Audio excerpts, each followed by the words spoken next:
कांत स्मरण जय जय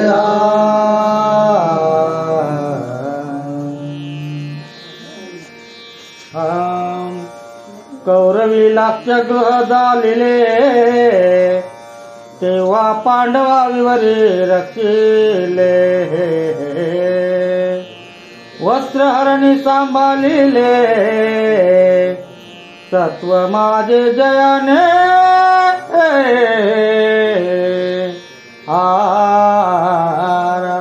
आता इथे द्रौपदी शोक करतोय, भगवंत परमात्म्याचा शोक करतोय की ज्या वेळेला कौरवांनी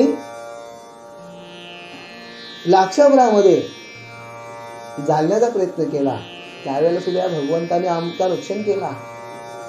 बघा, ज्या वेळेला हा दुर्योधन आणि शकुनी मामा विचार करतोय की आतापर्यंत यांना आपण काही दिलं नाही, ते त्यांचा संसार करून राहतात पांडव, पण इथे शकुनी मामा सांगतोय की त्यांचा संसार करून राहतात पांडव, पण ते उद्या मजबूत होतील ना, उद्या मजबूत होतील. आज ते हिस्सा मागत नाही, पण उद्या कालांतराने त्यांची मुलं त्यांची बालं झाल्यानंतर ते मजबूत पुन्हा ते मागायला येतील. मग एक काम करूया ना, याला संपूर्ण टाकूया. मग संपूर्ण टाकूया, मग कसं संपवायचं यांना?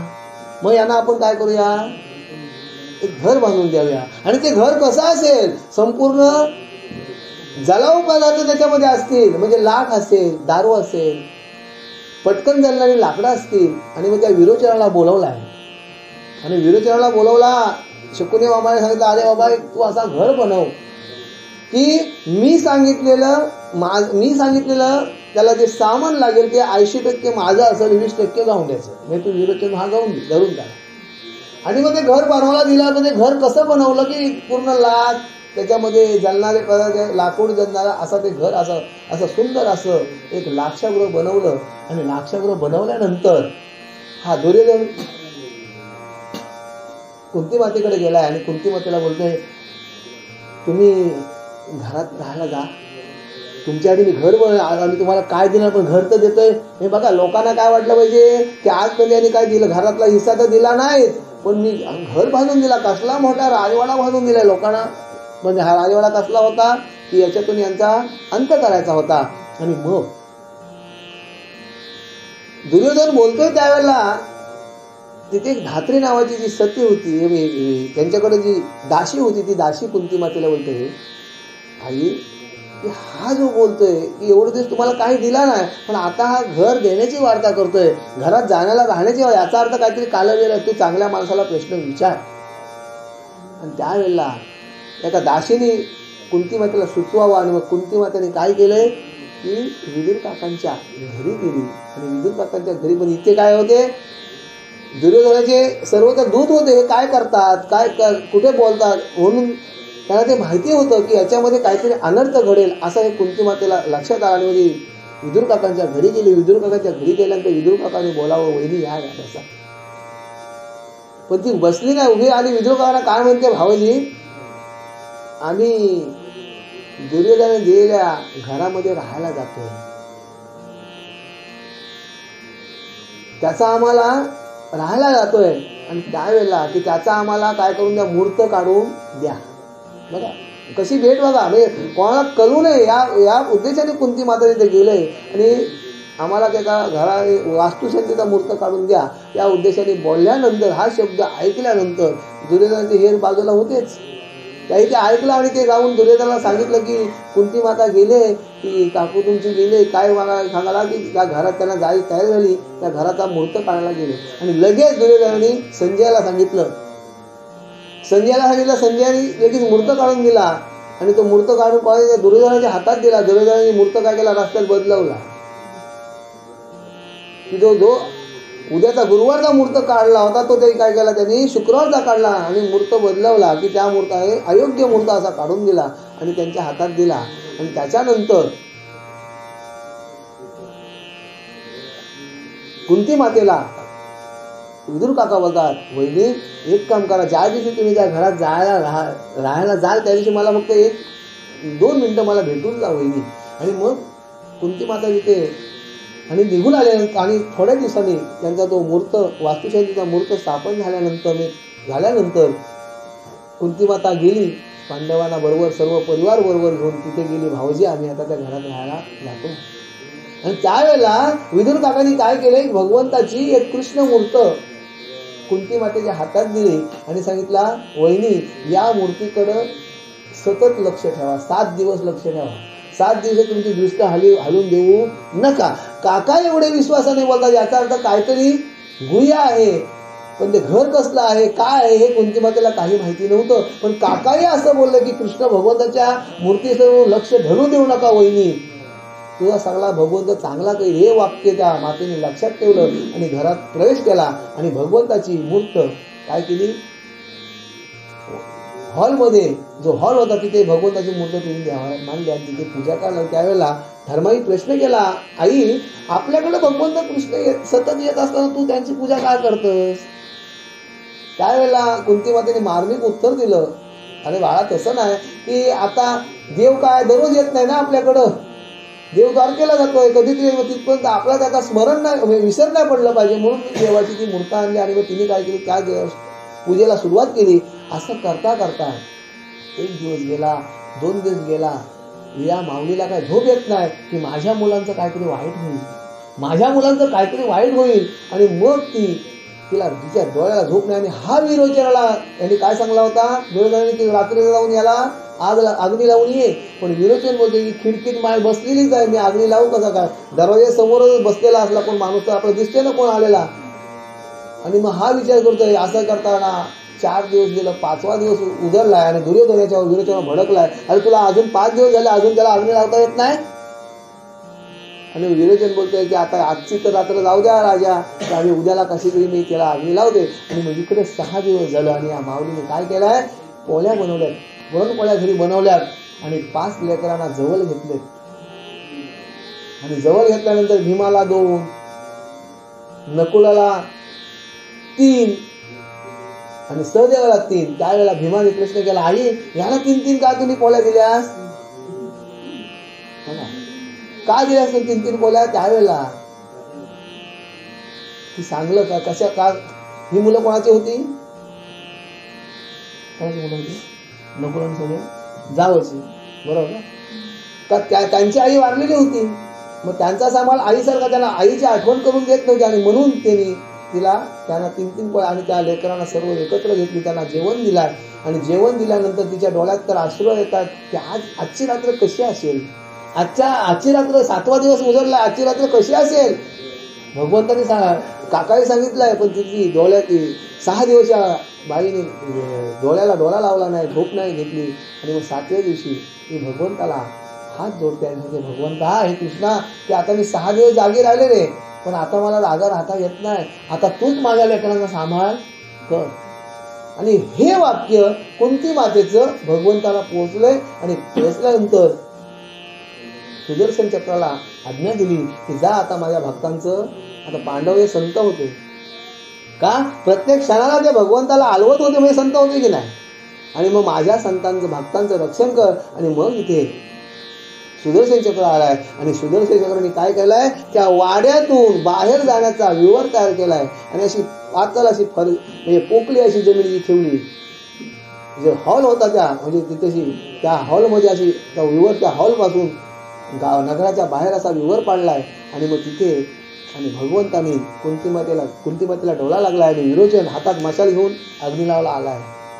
आणि विरोचन अग्नी लावणार आणि तेव्हा भगवंताने दृष्टांत दिलाय कुंतीमातेला, आई तू तुझ्या लेकरांना घेऊन व्हरांड्यात ये, म्हणजे मोठ्या आपण बोलतो हॉल बोलतो ना, हॉलमध्ये. आणि मग तिथे हॉल आल्यानं त्यांच्या या 6 जणांच्या वजनाने तो हॉल तिथली जमीन काय केली फाटली आणि ती खाली विवरात गेली आणि इकडे विरोचनाने अग्नी लावला. मग या लाक्षागृहाच्या जो लाखेचा बनलेला होता आणि त्याने त्या 11 सेकंद त्या पूर्ण त्या वाऱ्याने काय केलाय पेट घेतलाय त्या लाक्षागृहाने. आणि मग इथे यांना आनंद झालाय, दुर्योधनाला आनंद झालाय. आणि योगायोगाने त्या घरात एक बाई 5 मुलं बरोबर 5 लेकरांना बरोबर घेऊन आली होती. ती आश्रयाला होती, ती कुंती मातेला माहिती नव्हती. दाशांना सुद्धा तिने काही सुट्टी दिली होती. ज्या घरात घरकामाला जे करायला दाशा होत्या त्यांना सुद्धा कोणती मात्र सुट्टी द्यायची. पण ती आपण एक पाहुण्यासाठी जे रूम बनवतो त्या पाहुण्याच्या रूममध्ये ती 5 लेकरांना घेऊन आलेली एक माय होती, ती त्यामध्ये जळली. आणि मग इथे दुर्योधनाला आनंद झालाय आणि दुर्योधने काय केलाय, गावामध्ये साखर पेढे वाटले. का आता माझं दुश्मन गेलं, आता जमीन कुठून मध्ये. असा हा लाक्षागृहामध्ये सुद्धा आमचा या भगवंताने काय केलं, रक्षण केला. असा तो भगवंत कोण दुःख करतोय, कोणती दुःख करतोय, की प्रत्येक वेळेला आम्हाला त्या भगवंताने रक्षण केला. आणि तो आज काय केला, आज गेल्याची वार्ता आमच्या कानावर येते. तर अनिवार्य असा दुःख झालाय. आणि मग इथे सुभद्रा सुद्धा दुःख करते, अरे दादा तू सुद्धा मला आज न सांगता सोडून गेलास. अकाली अन्न मागावयासी क्रोधियाला दुर्वास ऋषी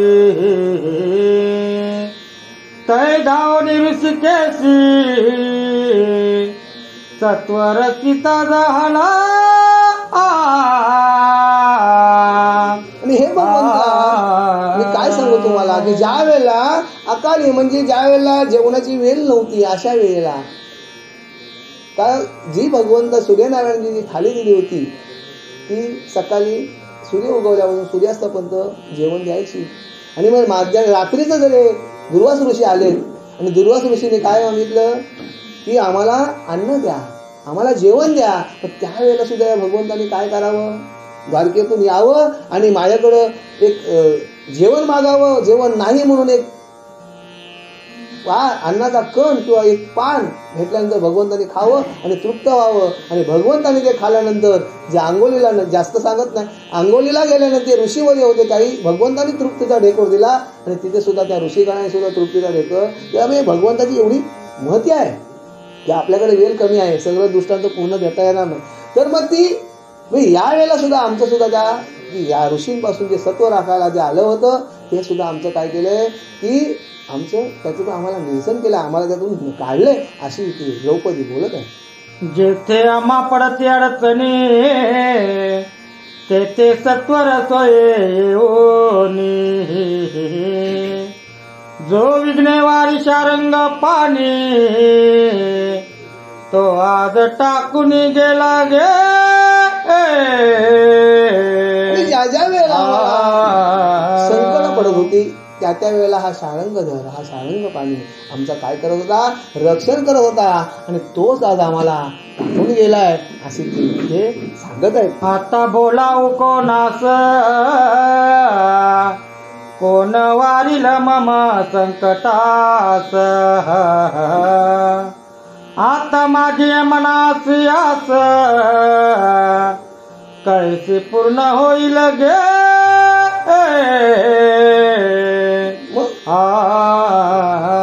आता मी कोणाला बोलावं, आता ज्या ज्या वेळेला आम्हाला संकट पडते, ज्या ज्या वेळेला आम्हाला दुःख होत होतं त्या त्या वेळेला हा भगवंत परमात्मा येऊन आमचं त्यातून काय करत होता, रक्षण करत होता. आता माझी काय या भगवंता आज होती की निरोप केला, हॅलो दादा आज मला काम आहे, तर भाऊ काय करत होता, आता काय आपण करतो, फोन करतोय ना. मग त्यावेळेला फक्त भगवंताला मनातून हृदय अंतस्करातून हाक मारली, भगवंत काय करत होता, धावत येत होता. आणि मग आता मी कोणाला सांगू, माझं गारानं माझ्या प्रत्येक वेळेला मी कोणाला सांगू असं ते दुःख करत आहे. संकट देखून श्रीकृष्ण धावून देत असे आलिंगन तयाचे पाहताची स्वास्थ्य वदन वाटे समाधान जीवासी.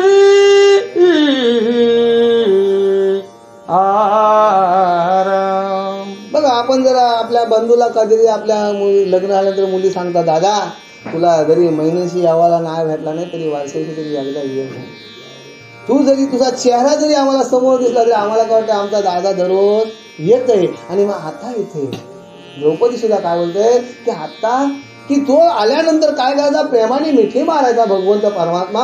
आणि त्यावेळेला तिचा चेहरा जरी त्या भगवंताचा पाहिला ना तर जीवाला काय व्हायचा, समाधान वाढायचा. आता आम्ही चेहरा कोणाचा पाहू. आता बंधू चितकले आस आता सेम देऊ कोणास आज माझे माहेरास काठी लागली सर्वस्वी.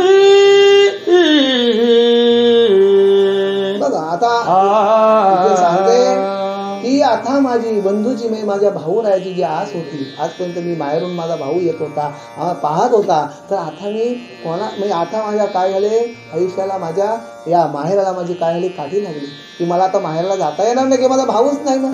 बघा, जिथपर्यंत आई वडील असतात तिथपर्यंत मुलीचा चालतं, पण आई वडील गेल्यानंतर आई असताना ती मुलगी घरात धावत येते, त्या हंडीमध्ये हात घालते किंवा कुठल्या वस्तूमध्ये हात घालते, पण ज्या वेळेला आई वडील गेल्यानंतर ती भाऊजेच्या वेळेला हात घालेल का तिला भाऊजे पाणी देईल तरच पिईल, पण त्या आई वडील असताना ती जाऊन स्वतः हंड्यातून पाणी घेईल. मग आता भगवंता दादा तू गेलास, आता मी माहेराला येऊन काय की माझ्या आता माहेराचा संपूर्ण काय केले भाग्य आशा ही माझी आता तुटलेली आहे, अशी ती द्रौपदी दुःख करत आहे. आज माझा दार मोडला,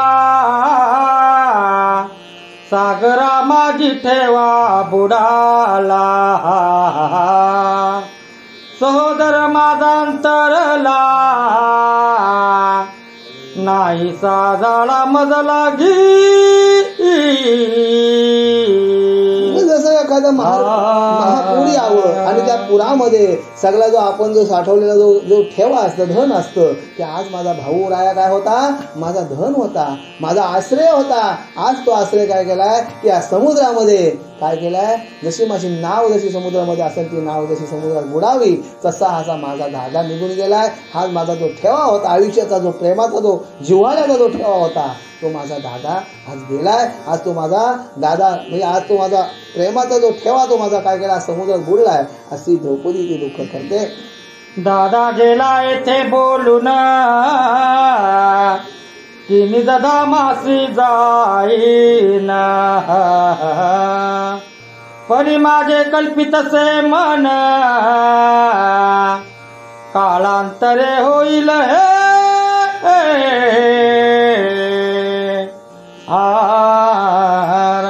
ते होते की दादा मला बोलला जाता जाता, दादा जेव्हा द्वारकेला जायला निघाला तेव्हा दादा काय बोललं, मी आज जातो निघाला मला, पण मला असं काय वाटलं नाही की आजच जाईल, आज अजून बरेच दिवस असतील त्याला. नुसतं आपण बोलतो ना आता मी येणार नाही हो.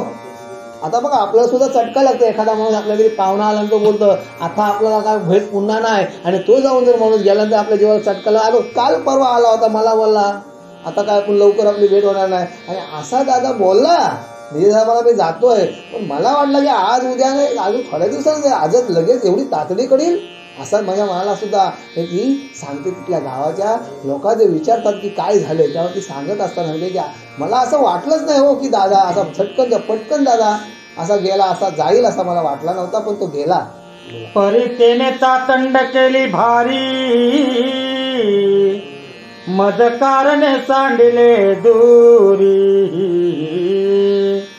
आता माझा गेला कैवारी, पुन्हा दृष्टी पडेना. तरी पण दादानी काय केलंय की अत्यंत तातड केली, अत्यंत घाई केली. आता माझं कारण आहे, आता मला काय केली त्या दादानी मला दूर केली, मग आता हा माझा भाऊ हा माझा बंधू राया पुन्हा माझ्या दृष्टीला कधी पडेल अशी ती तिथे बोलत आहे. ऐसे बोलून आक्रंदत, पुन्हा भूमीचे अंग टाकेत, आकी दुःख विलाप करीत, कृष्ण नाम घेऊन या. आणि मग अशी द्रौपदी सांगत असताना ती अत्यंत दुःख अंतस्करणाने विलाप करते, आणि पुन्हा ती काय करते जमिनीवर अंग टाकते आणि पुन्हा गडबडा बोलते, आणि मग ती बोलते अत्यंत दुःखी अंतस्करणाने ती दुःख करत आहे. द्रौपदीचे करुणा वचने, ओलो पाहे सर्व मेदेने, पशु पक्षी ते दुःख पाहुने, मनी दुरती अत्यंत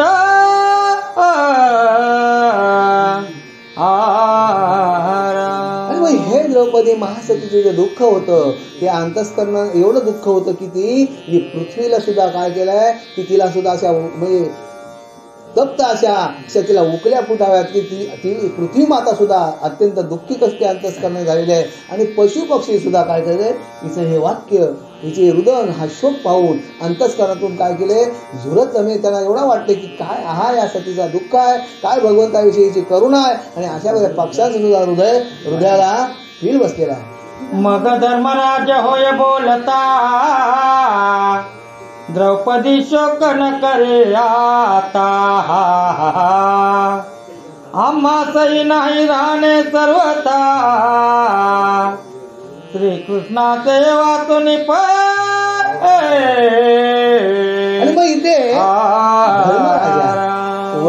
वडील या नात्याने काय होता, आता द्रौपदी की आता तू हे दुःख जे आहे हे आता की आवर थोडं की येथे राहणे आहे कवनाशी. बघा ज्या वेळेला मृत्यू तलावर प्रत्येकाला जेव्हा जन्म झाला त्याला सर्वांना जाणं आहे. इथे कोणाला राहता येईल का? नाही. काय या मृत्यू तलावर जो जन्माला आला त्याला मरण हे अटळ आहे. मग आता द्रौपदी तू शुभ आवर की येथे राहणे नाही कवनाशी. जी परी झाली श्रीकृष्णाशी, तीच परी होय आम्हासी. इत्यादी रीती बहुवचनेसी, शांतवन करुनिया.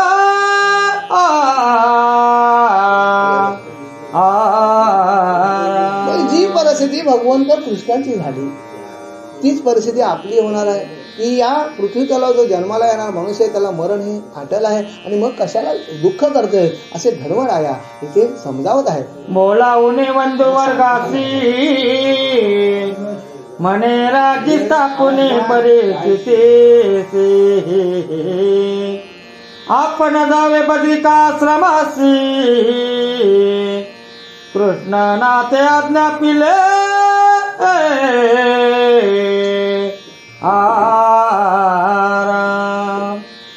ते धर्माचे ऐकून वचन, पुढे गेला विदुर निघोन. येथे कदा न राहावे आपण, होईल विघ्न निस्वर्य. आणि मग इथे धर्मराजाने सर्वांचे सांत्वन करत असताना सर्व भावांना एकत्र बोलवले आणि एकत्र बोलायला सांगितलं आता आपण काय करूया की आता आपण तीर्थयात्रेला बद्रिकाश्रमाला जाऊया, तीर्थयात्रेचा आपण प्रवास करूया. आणि मग हे इथे कोणी विदुर काकांनी पाहिलं. आणि मग विदुर काकांनी पाहिल्यानंतर आता काय बोलला विदुर काका की आता इथे जर आपण जर राहिलो का. विदुर काका हे महान त्या घरातली व्यक्ती अशी होती की कुठल्याही परिस्थितीत त्यांना लोभ नव्हता, फक्त निरंतर भगवंत भक्तीच्या सान्निध्यात होते. आणि विदुर काका एक नंबरचे म्हणजे राजकारणी होते. पण आपण ग्रंथामध्ये जर विचार केला तर एक नंबरचा जर राजकारणी असेल तर कोण आहे? भगवंत परमात्मा आहे. बघा आज जर त्यांनी एखादा काय बोलतो की मी मोठा, काय बोलतो मी मोठा. अरे पण त्या मोठ्याला उठवणारा कोण आहे? ज्या वेळेला त्या पंढरीपूरच्या विठुराच्या मनात आलं की आज याचा कार्यकाळ संपला, याला आता उचलून नेऊया, मोठा कोण? तुम्ही फक्त इथे संपत्ती कमवलीस म्हणून तो मोठा, पण तो तुला नेणारा पण तुझ्यापेक्षा मोठा आहे की नाही? बरोबर की नाही? मग इथे विदुर काकांनी ते जाणलं आणि विदुर काकांनी काय केलंय इथून काढता पाय घेतला. तो विचार मांडला सकलांशी, मग मुल धाडिले रायासी. विप्रापाचरुनिया सभेसी, सुमूर्तासी पाहिले. आणि मग इथे धर्मराजाने विचार केला की आता आपण बद्रिकाश्रम तीर्थाला जाऊ, पण इथे आता इथे राज्यकारभार कोणते सांभाळायला पाहिजे. मग आता इथे नातवाला इथे राज्यगादीवर बसवायचा. आणि हा जो विचार होता हे सर्व पांडवांना मांडलाय. आणि मग पुढे आता एक मुहूर्त काढलाय की कुठल्या वेळेवर आता इथे याचा राज्यकारभार करावा. तो येऊन मांडली कराये, अभिषेकीला परीक्षिती पाहे. राज्य दिदले धर्मराये, अभिमन्यूच्या सुतासी. आणि मग सर्व पृथ्वी तलावातले राजे मांडले, त्यांना काय आमंत्रण दिलंय, निमंत्रण दिलंय. आणि मग आता कोणाचा राज्य अभिषेक करायचा आहे की परीक्षित राजा सुताचा मुलं नातवाचा इथे काय करायचं राज्याभिषेक करायचा आहे. आणि मग सर्वांना ते बोलावलं, प्राचारण केलंय. आणि मग पुढे काय झालं? निशाने रोविली गाजली रणतुरे,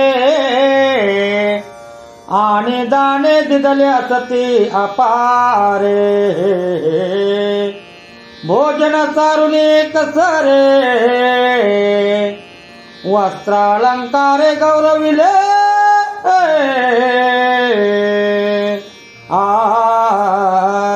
आणि मग इथे हा परीक्षित राजाचा राज्याभिषेक होत असताना अनेक देशाचे मांडलिक राजे आले होते. त्या राजानं सुद्धा काय केलं, मान सन्मान केला. आपण सुद्धा बघा, आपल्या जर कार्यक्रमाला जर कोणाला आपण त्याला काहीतरी श्रीफल तरी अर्पण करतो. आणि त्याप्रमाणे इथे सुद्धा सर्व वस्त्रभूषण दिले. जे पाहुणे लोक आले होते, दुसऱ्या देशातून जे राजे आले होते, त्यांना काय दिलंय, वस्त्रभूषण दिले. ब्राह्मणांनी त्यांना दान दिलाय. आणि अशा प्रकारचा राज्यकारभाराचा सोहळा केलेला आहे. धर्मरायाची आज्ञा घेऊन मांडलिक राज्य गेले निघून. परिस्थिती राव म्हणून बोल प्रगटला माहितली.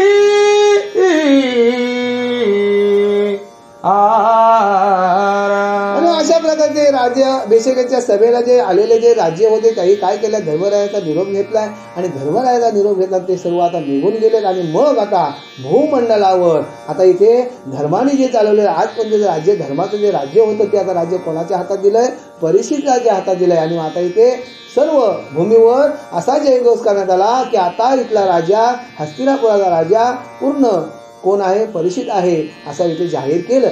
मग धर्म म्हणे सहोदरा, आता तुम्ही करावे त्वरा. लोकांत सांगावे विचारा, की तीर्था जातो म्हणून.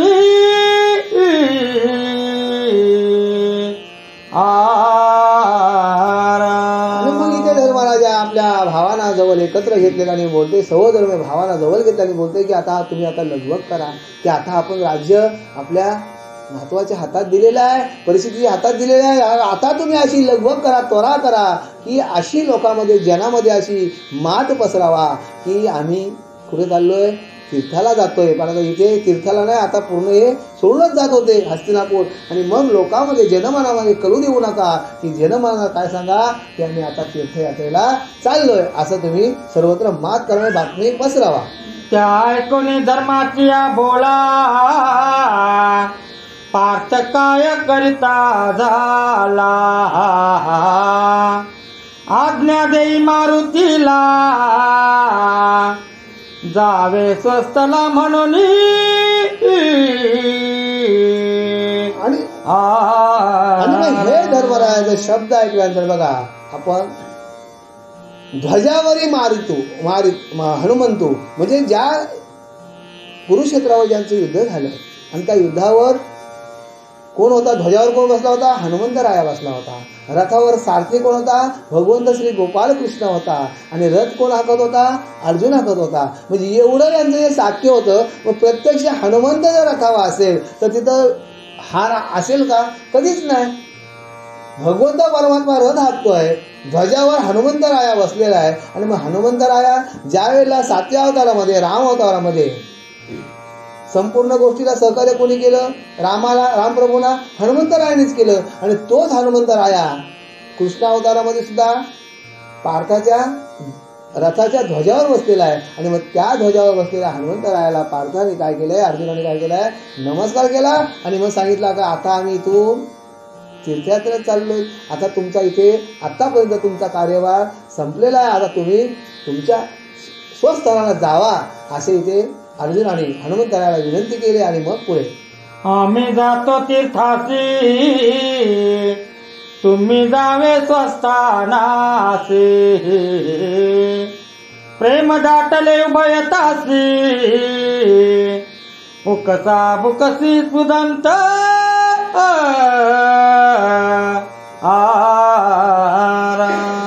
आणि तुम्ही जावा स्वस्थानासी, एवढं बोलल्यानंतर हनुमंतरायाने आणि पार्थाने काय केलंय, एकमेकाला काय केलंय, अशी मिठी मारली. आणि मिठी मारून आणि उकसाने रडतात की आजपर्यंत हनुमंतराया, आजपर्यंत तुम्ही आम्हाला नुसतं ध्वजावर बसून सुद्धा आम्हाला एवढं सहकार्य केलं. आणि मग ते एकमेकाचा जो प्रेम होता आणि त्या प्रेमापोटी काय करतात, एकामेकाला मिठी मारून ओक्साबोक्सी रडत आहेत. आणि मग हनुमंत तेव्हा निघून गेला, आणि पार्थे नमस्कार केला.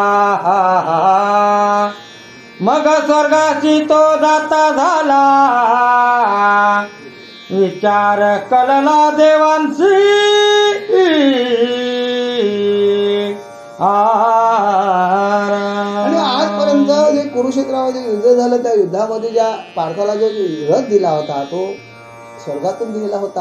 आणि मग त्या रथाला सुद्धा आज्ञा केली की तुम्ही पण आता इथून हनुमंतराया गेलेत. आणि मग रथाला सुद्धा आज्ञा केली की तुम्ही आता तुमच्या स्थानाला जावा. आणि ही मात या देवाला सुद्धा समजली आणि देवाला श्रुत झाले की आता अर्जुन पांडव सुद्धा आता इथे आता पुढच्या विजयधामाचा प्रवास करणार आहेत. आणि मग यांना ही सर्व बातमी देवांपर्यंत ही पोचलेली आहे. मग धर्मराज बंधू ते म्हणत, कुंती मातासी न बहुत,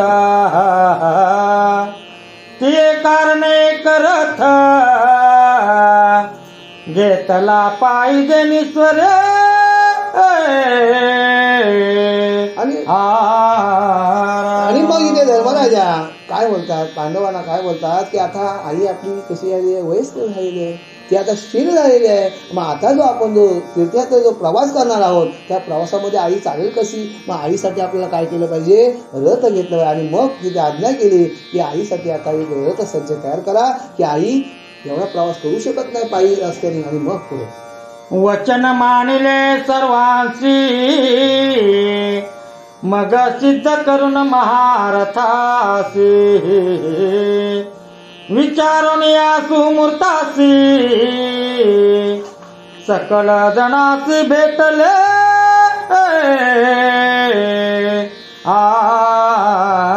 आणि मग सर्वांना तिथे धर्मराजाने सांगावं की आता आईसाठी एक आपण रथ तयार करा. आणि हे सर्व जे बोल होते जे धर्माचं हे यांना पटलेलं आहे की आईसाठी रथ घ्यायलाच पाहिजे. आणि मग काय केलंय, तीर्थाला जाण्याचा काही दिवस ठरवलाय आणि ब्राह्मणांना प्राचार्य सुमुहूर्त वेळ असा काढलाय. आणि या वेळेला आपण तीर्थाचा प्रवास करावा असं हे ठरवलंय. आणि हे सर्व भाऊंना मानलंय. आणि मग त्यांची आता तीर्थाला जाण्याची स्थिती ठरलेली आहे. आणि मग पुढे मग सांगितले धृतराष्ट्रासी,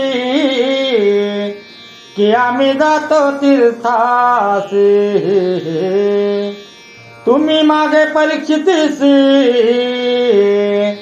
वडीलपणे सांभाळा.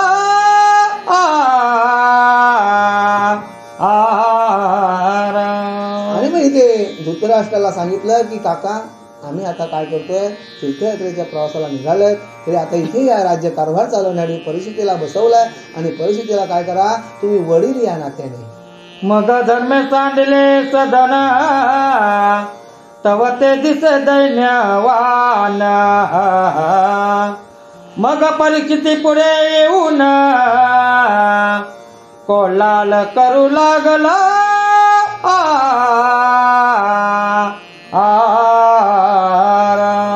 आणि मग धृतराष्ट्राला सांगितलं की तुम्ही याचा वडील या नात्याने याचा सांभाळ करा, आजोबा या नात्याने त्याचा सांभाळ करा. आणि मग हे काय झालं, आता इथून जर 5 पांडव, कुंती माता, द्रौपदी जर निघल्यानंतर ते सदन कसं होईल, रिकाम होईल. आणि मग इथे काय केलं, परिस्थितीने काय केलं, तांडव केलाय. बघा आपण सुद्धा बाहेर जाताना आपली घरातले लहान मुलं सुद्धा रडतात ना, बाबा मी बरोबर येतो म्हणून. आणि मग इथे त्यांनी काय केला, तांडव केला. काय तांडव केला पुढे, म्हणे मी तुम्हा विने ताता, येथे काय करावे आता, धर्म म्हणे गुणवंता, राज्यभार सांभाळी.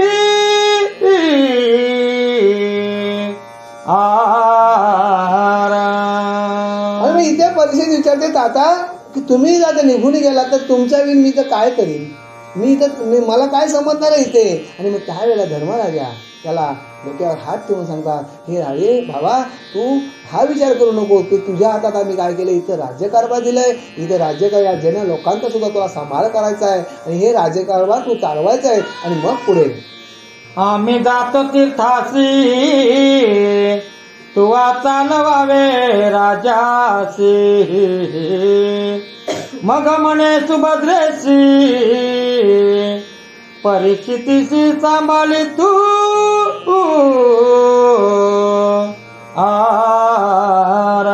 आणि मग इथे धर्मराजा बोलला, अरे बाळा हे परिस्थिती की काय कर तू आता हे राज्यकारभार सांभाळ. आणि मग त्यावेळेला सुभद्राला सुद्धा काय सांगितलं, सुभद्रा मातेला काय सांगितलंय की आता तू काय कर, वडील या नात्याने ह्या बालकावर लक्ष ठेव आणि हा राज्यकारभार आम्ही आता परिस्थिती हातात दिलाय आणि त्याच्यावर तू वडील या नात्याने त्याच्यावर तू लक्ष ठेव, असे इथे धर्मराजा बोलत असताना सुभद्रा बोले वचन मी समागमे येईन, धर्म म्हणे ते लागून मागे वडील कोण मुलासी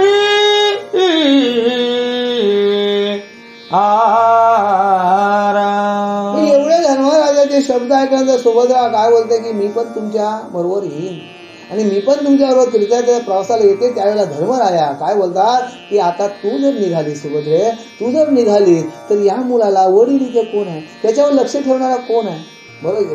आणि अशा प्रकारे धर्मराजाची जी समजूत काढतात. ऐकून धर्माची बोला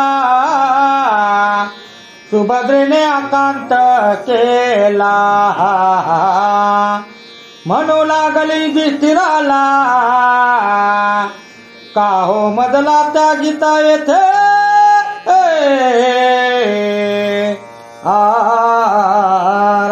आणि मग इथे सुभद्राने काय केला, आकांत केलाय की तुम्ही मला एकटीला तिथे काय टाकून जाताय, की तुम्ही मी तुमच्याबरोबर प्रवासात तीर्थयात्रेला येते, मग तुम्ही मला का बोलता नका. आणि मग ती काय करते, अत्यंत रुदन करते आणि मग ते मला एकटीलाच इथे टाकून का जाताय, अशा प्रकारे बोलत असताना मग धर्मराज करी काय परिस्थिती स्थितीचे ओटीत घालीला होय, तव तिने मोकलोनी धाय धरले पाय धर्माचे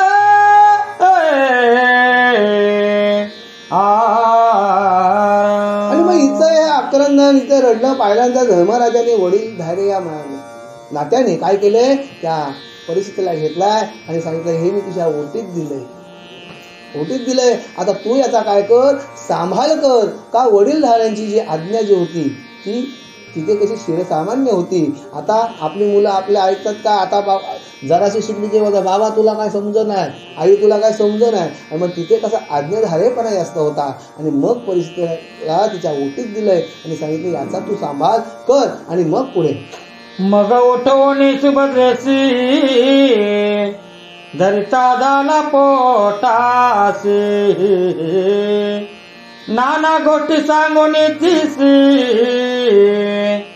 समजाविले कृपेने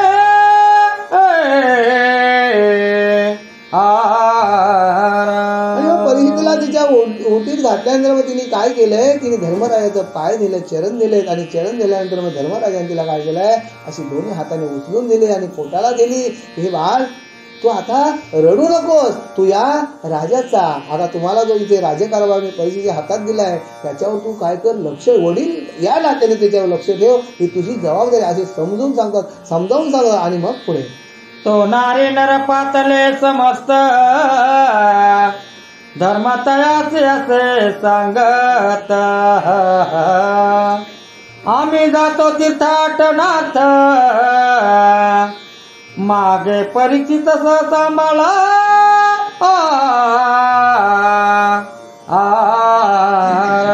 एवढा हा यांचा सर्व इकडचा घरचा परिस्थिती झाल्यानंतर आता गावातल्या लोकांना ही मास समजली आणि मग गावातल्या लोकांना मास समजल्या, गावातले लोक आलेले आहेत आणि मग विचारतात तुम्ही कुठे निघालात. आणि मग त्यावेळेला धर्मराजा काय सांगतोय की आम्ही आता तीर्थयात्रेच्या प्रवासाला चाललोय, पण तुमचा राजा काय झालाय की इथे राज्यकारभार मी परिस्थितीला बसवलाय आणि त्याचा तुम्ही सांभाळ व्यवस्थित करा. आणि अशा प्रकारे बोलत असताना ऐकुनी सर्व नर नारी रुदन करीती नाना परी, म्हणती धर्मा महाभारी घातले तरी कोणते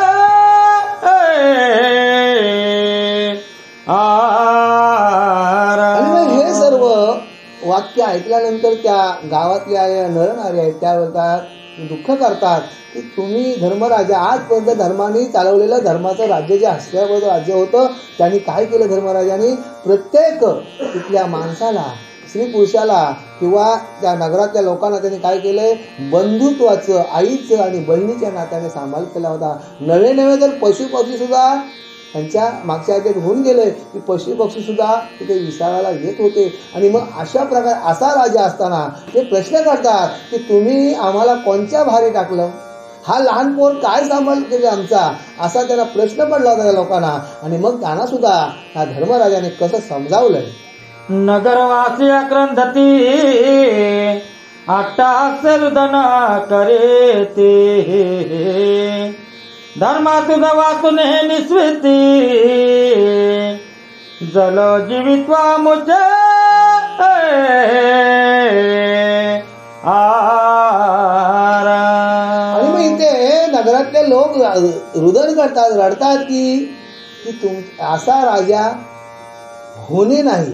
आजपर्यंत आज धर्माने चालवले, धर्माचे जे राज्य होतं आणि ज्या प्रजेला जो सांभाळ केला होता त्याला प्रजा काय बोलते की असं की आता आम्हाला असा राजा कुठे भेटेल, असा आमचा सांभाळ करणारा आमचा मायबाप राजा होता. आणि मग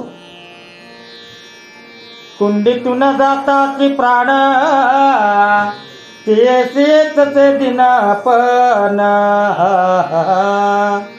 तैसे धर्मा तुझ विन नगर शून्य दिसेल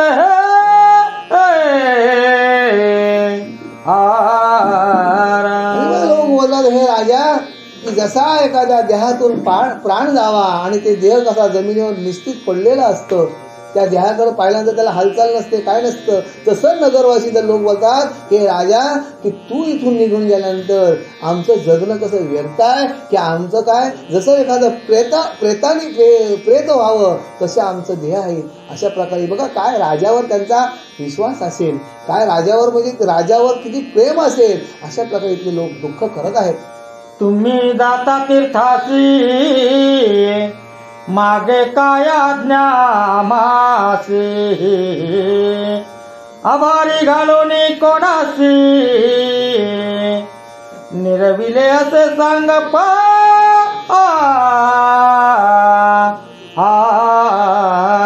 आणि मग तिथले लोक बोलतात हे राजन तुम्ही जाताय, तुम्ही तीर्थाला जाताय, पण आता तुमची आम्हाला काय आज्ञा द्या की आम्ही काय करावं पुढं. आणि मग आणि हा जो भार राज्यकारभार जो भार आहे ह्यो कोणाच्या ताब्यात तुम्ही दिला.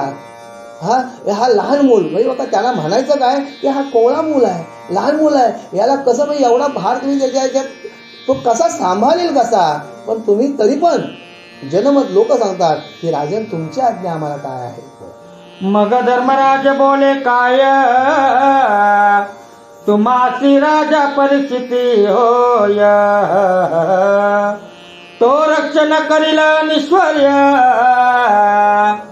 त्याची आज्ञा पाळा तुम्ही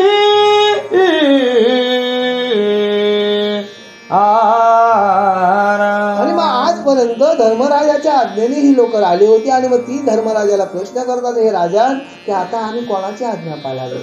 आणि मग त्यावेळेला धर्मराजाने सांगावं की जन हो की मायबाप हो की तुमचा आता कोण तुमचा राजा म्हणून मी कोण घोषित केलाय, परिचित केलाय. आणि परिचित जसा सांगेल त्याच्या आज्ञेने तुम्ही जीवन जगावं असं धर्मराजा बोलत आहे. ऐसे धर्मराज सांगोनी निघता झाला सर्व पुसोनी, तो नागरिक स्त्रिया धावणे लागती चरणी धर्माच्या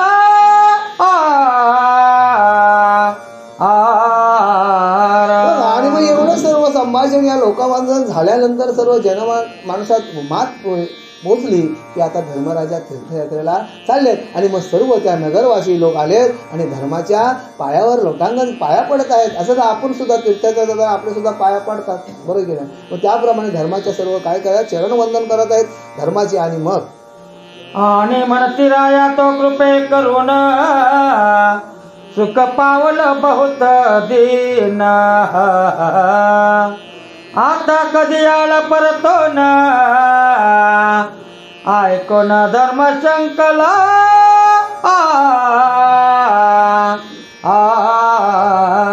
आणि मग एवढं झाल्यानंतर धर्मराजाच्या पायात चरण वंदन करत असताना तिथे लोक विचारतात हे राजन आजपर्यंत तुम्ही आमचा सांभाळ कसा केलात, की जसं मुलांनी आई वडिलांना सांभाळावं तसं तुम्ही आमचा स्वतः सांभाळ केलात, पण आता तुम्ही तीर्थाला चाललात खरं, पण आता तुम्ही परत केव्हा येणार हा प्रश्न तिथल्या लोकांनी केला. आणि त्यावेळेला तिथे धर्मराजा काय केलाय, आता याला उत्तर काय द्यावं, तिथे शंकला म्हणजे तिथे थोडासा अडकला. आता पुढचा उत्तर काय देणार तेवढ्यात मग द्रौपदी म्हणे तया प्रती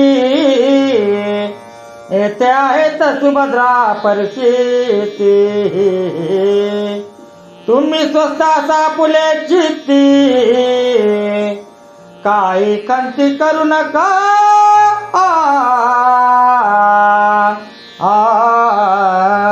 म्हणजे आजपर्यंत धर्मराजाचा शब्द कसा होता, नेहमी खरं बोलणारा धर्मराजा होता. आणि मात्र इथे लोकांनी काय विचारलाय, तुम्ही आता तीर्थयात्रेतून परत कधी येणार, आणि त्यावेळेला धर्मराजा थोडा थांबलाय.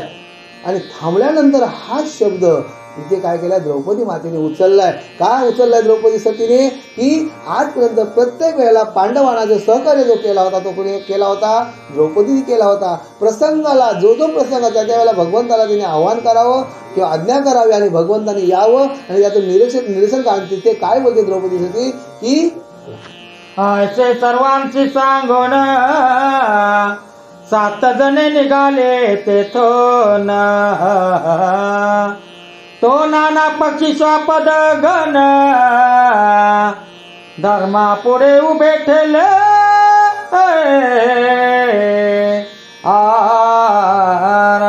आणि मग इथे द्रौपदी सांगते की तुम्ही कशाला व्यर्थ विचार करताय. त्या लोक असं सांगते की तुम्ही विचार करू नका की त्याचा परिस्थिती आहे, सुभद्रा माता आहे, हे त्यांची तुम्ही आज्ञा जशी ती सांगतील त्याप्रमाणे तुम्ही वागा. की आम्ही हे बघा धर्मराजाच्या तोंडातून शब्द आलाच होता की आता आम्ही येणार नाहीत, पण तिने लगेच तिथे शब्द धर्मराजाचा झेललाय आणि सांगितलं की तुम्ही आता ही तुमच्या पाठीमागा आमच्या पाठीमागं इथे परिचित राजा हे तुमचं सांभाळ करील आणि सुभद्रा इथे आहेत. आणि मग त्याच्यानंतर पुढे होऊन पक्षी बोलती, म्लान वदने करुणा भाकेते, तुम्ही निघाला यात्रे प्रती, आमची गती काय आता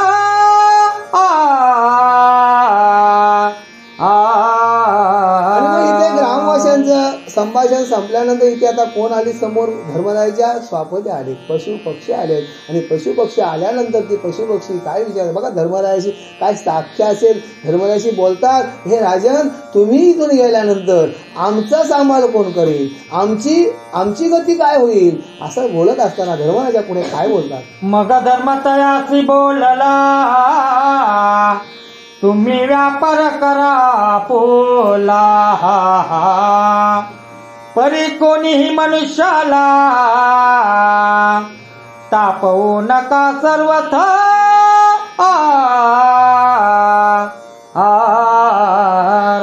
आणि मग इथे धर्मराजा सोजलपणे त्या पशु पक्ष्यांना सांगतात की तुम्ही व्यापारे, की तुम्ही तुमचा जो व्यापार करा, आपला तुमचा जो व्यवहार आहे तो तुम्ही नित्यनेमाचा करा, पण इथल्या मनुष्य प्राण्याला त्रास होईल असं काय तुम्ही वागू नका. जर तुम्ही तसे वागाल तर तुमचा काय होईल, घात होईल, तुम्हाला त्रास होईल. अशा प्रकारे धर्मराजा इथे समजावून सांगत आहेत. आजवरी तुम्हासी भय मनुष्याचे नव्हते निसंशय, आता विश्वासाला तरी होय, प्राणघात तुमचा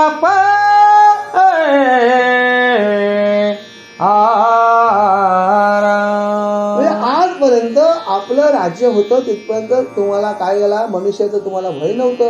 तुम्ही जंगलामध्ये विहाराला जात होता आणि झोपेसाठी तुम्ही गावामध्ये येत होता, विसावासाठी गावामध्ये येत होता. तरी पण याच्या पुढं काय धर्माचे असं सांगतोय की पुढं कलियुग चालू होणार आहे आणि त्याच्यामुळं की तुम्ही जर कोणाला जर तुमच्यापासून थोडासा जरी त्रास झाला तर तुमचा घात होईल. अशा प्रकारे धर्मराजा इथे पक्षाला सुद्धा समजावून सांगत आहेत. ऐसे पक्षाशी बोलतसे जाण,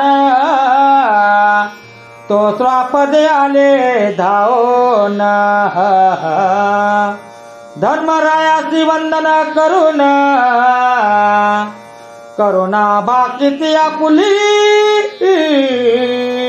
आणि मग हे पक्षांबरोबर धर्मराजाचं संभाषण होत असताना ते जंगलातले जे स्वापदे होते म्हणजे हिंसेश पशु, वाघ, आपण बोलतो असे स्वापदे जी होती ती आली आणि मग ती सिंह वगैरे आली आणि ती धर्मराजाशी बोलतात की आता आमचं काय. तव धर्म सांगे तयासी तुम्ही सुखी वर्तावे वनासी परिवस्ती कारणे ग्रामासी सर्वथाई उनये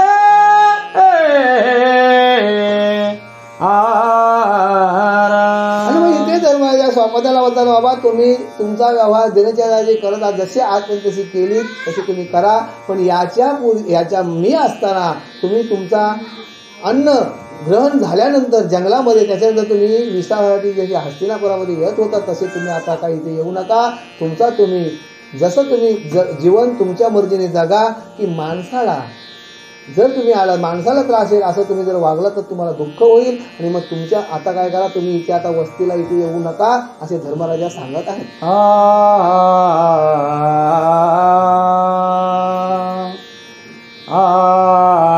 पूर्वी अरण्य माझी संचरणी गावात येते सांगोठणी तैस कराला तरी प्राणहानी होईल जाण तुमची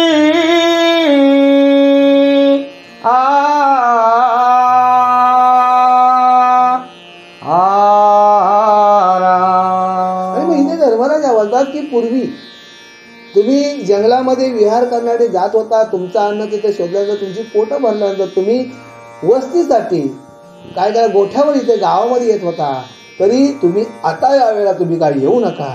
जर तुम्ही आता आलात तर तुम्हाला काय करेल त्या माणसापासून तुम्हाला त्रास होईल असे ते धर्मराजा या स्वापदांना बोलत आहेत. मग ते निघाले बैसोने रते पक्षी स्वापदे रुदन करे ते म्हणती आमुची विश्रांती मोडली आजपासून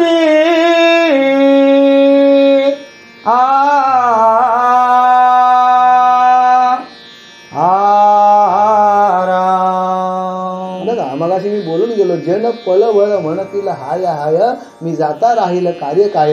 आणि आता इथे काय झालंय ही स्वापदे सुद्धा काय करतात या धर्मरायासाठी रुदन करतात रडतात की आज आमचा विसावा मोडला आज आमचं राहण्याचं ठिकाण मोडलं की आज आम्ही आता कुठे राहावं कुठं. आणि अशा बरे पक्षही सुद्धा एखाद्या व्यक्तीविषयी रडावं म्हणजे काय त्यांचं साक्य असेल काय त्यांचं प्रेम असेल. आणि अशा प्रकारे पार्वती पते हरार महादेव सीताकांत स्मरण जय जय राम जय रघुवीर समर्थ गोपाल कृष्ण महाराज की जय हनुमंत महाराज की जय जय जय रघुवीर समर्थ महाराज की जय कैलासराणा शिवचंद्रमौली माता मुक्ती कारण्य सिंधु दुःखारी शंभो मलकोलता.